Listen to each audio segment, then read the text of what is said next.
नमस्कार दोस्तों। Graveyard of empire कहे जाने वाले अफ़गानिस्तान को तालिबान ने अब पूर्ण कब्ज़ा कर लिया है। अफ़गानिस्तान की सरकार अब गिर चुकी है और अफ़गानिस्तान के प्रेसिडेंट अशरफ गनी अब देश छोड़कर भाग चुके हैं। कुछ रिपोर्ट के अनुसार वो ताजिकिस्तान गए हैं तो कुछ रिपोर्ट के अनुसार उज़्बेकिस्तान। डेनमार्क, नॉर्वे, जर्मनी एक बहुत बड़ी लंबी लिस्ट है जिन्होंने अपनी एम्बेसी को शट डाउन कर दिया है अफ़गानिस्तान में। यूएस एम्बेसी को भी कम्प्लीटली इवैक्यूएट किया जा चुका है और बचे कुछ लोग काबुल एयरपोर्ट के ज़रिए देश छोड़कर जाने की कोशिश कर रहे हैं क्योंकि काबुल अफ़गानिस्तान की राजधानी है और तालिबान ने उसके चारों तरफ अपना कब्ज़ा जमा लिया है। एकमात्र ऐसी जगह काबुल एयरपोर्ट अगर वो देश छोड़कर भागना चाहते हैं तो इसलिए काबुल एयरपोर्ट पर कुछ खौफनाक दृश्य दिखाई दिए। Airport in Kabul in a chaotic scene on Sunday after Taliban insurgents entered the Afghan capital and President Ashraf Ghani fled the country, saying he wanted to avoid bloodshed. It took the Taliban just 1 week to regain control of Afghanistan. Airport has been closed to all civilian flights. Gunshots have been fired there, where thousands of Afghans have gathered in the hope of getting out of the country. US president जो Biden ने claim किया कि Afghanistan army अपने आप को आसानी से defend कर पाएगी। No, it is not, because you have the Afghan troops have 300,000 as equipped as any army in the world, and an air force against something like 75,000 Taliban. It is not inevitable.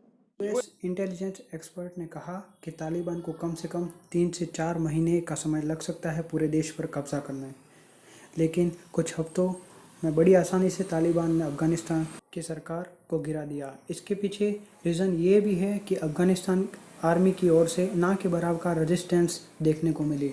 Afghanistan army के president ने अभी post में बताया कि वह काबुल छोड़कर भाग गए हैं और कोई खून खराबा नहीं देखना चाहते हैं, लेकिन रियलिटी यह है कि corruption, poor leadership, lack of training और लो मॉरल जैसे कई रीजंस थे जिसके कारण अफ़गानिस्तान आर्मी ने कोई रेजिस्टेंस शो नहीं किया। पिछले साल डोनाल्ड ट्रंप थे यूएसए के प्रेसिडेंट, तो यूएसए ने एक पीस ऑफ डील साइन करी थी तालिबान के साथ और अफ़गानिस्तान आर्मी के साथ।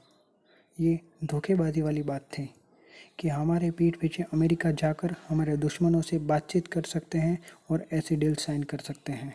पर अब यूएसए के प्रेसिडेंट जो बाइडन के टाइम में यूएसए आर्मी को पीछे हटाकर अफ़गानिस्तान आर्मी के लिए ये और भी डीमोरलाइज चीज़ थी कि हम अब तालिबान के ख़िलाफ़ फ़ाइट कर सकेंगे कि हमको कोई सपोर्ट नहीं मिल रहा है मिलिट्री वाइज।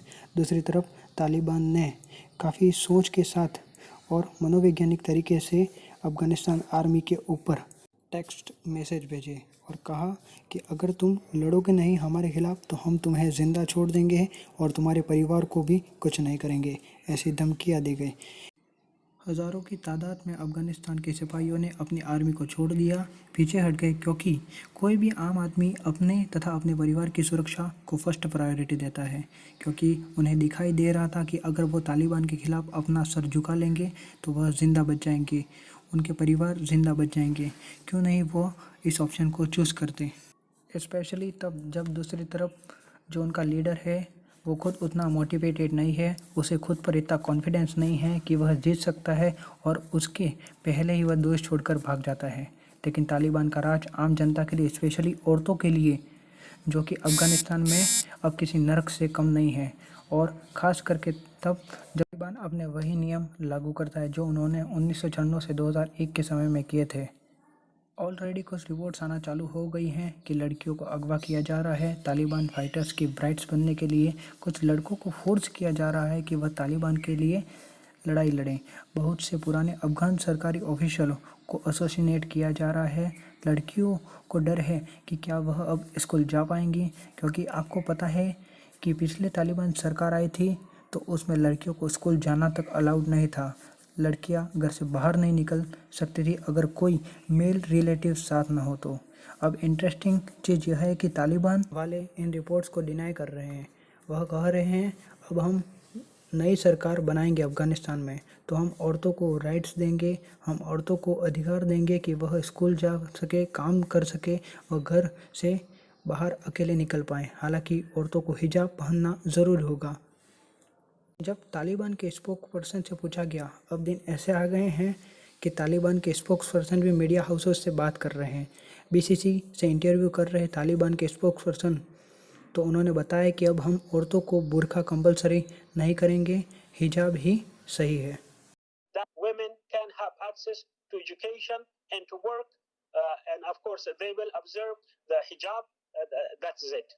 तालिबान ने अब तो ये भी कह दिया है कि मीडिया को अलाउड होगा उनको क्रिटिसाइज़ करना, लेकिन कहने के लिए बातें कुछ और है, ग्राउंड रियलिटी कुछ और है। रिसेंटली अफ़गानिस्तान में एक कॉमेडियन थे, उन्हें मारा गया तालिबान के द्वारा। तालिबान ने ये एडमिट भी किया कि उन्होंने उसे मारा। साथ ही तालिबान ने यह भी एडमिट किया कि उन्होंने कई सरकारी ऑफिसर को टॉर्चर किया, क्योंकि इनके हिसाब से वो क्रिएटर थे।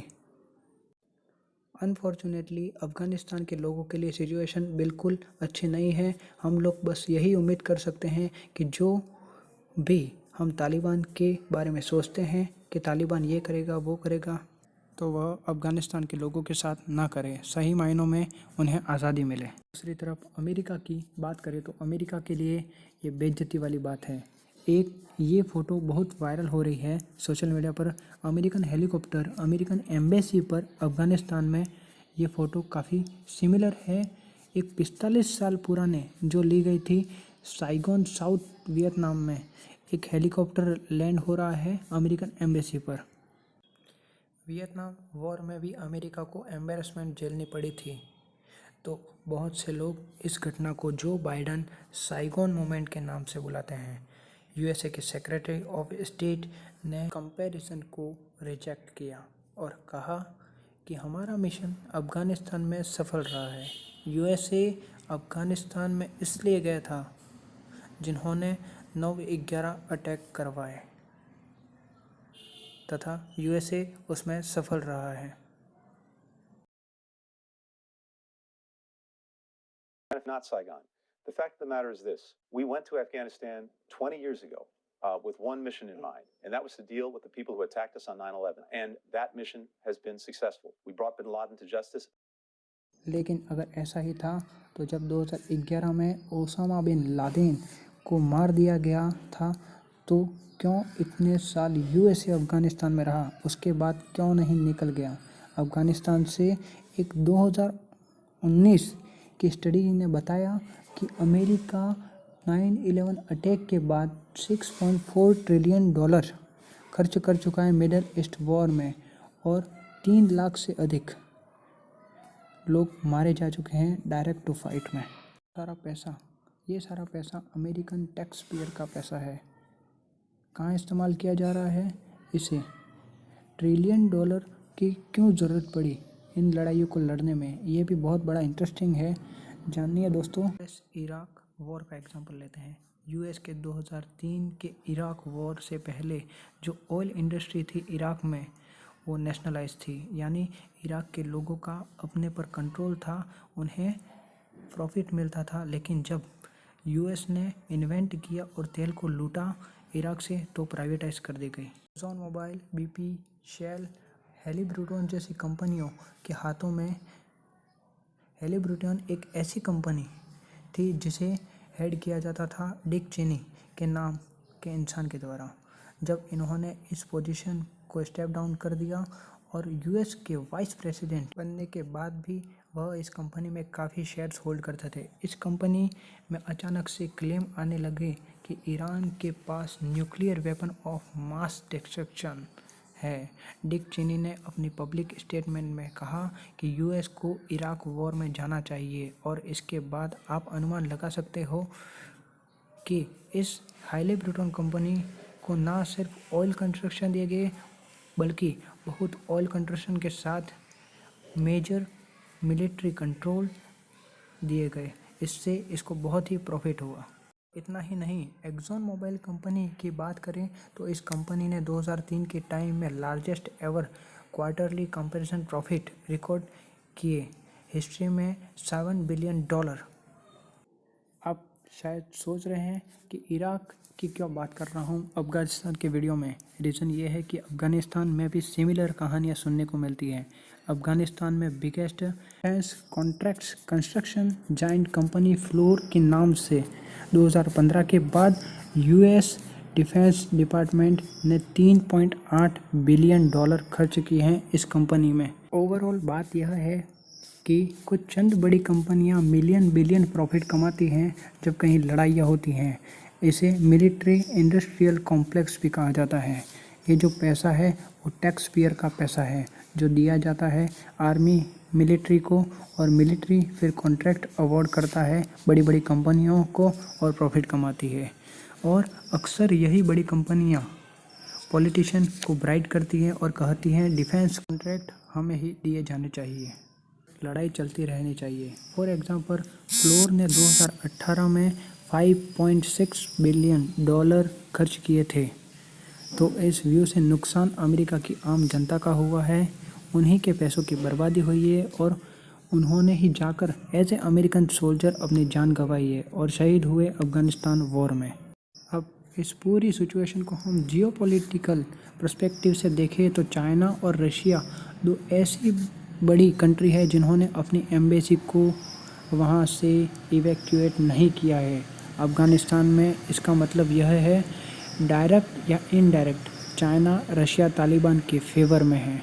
इनफैक्ट चाइना ने तो यह भी कह दिया है कि वह तैयार हो गया है तालिबान के साथ फ्रेंडली रिलेशन बनाने के लिए। इसके पीछे रीज़न बड़ा ही साफ है। चाइना अपने इनकम के बारे में सोचता है, वो अपने one belt one road initiative के बारे में सोचता है।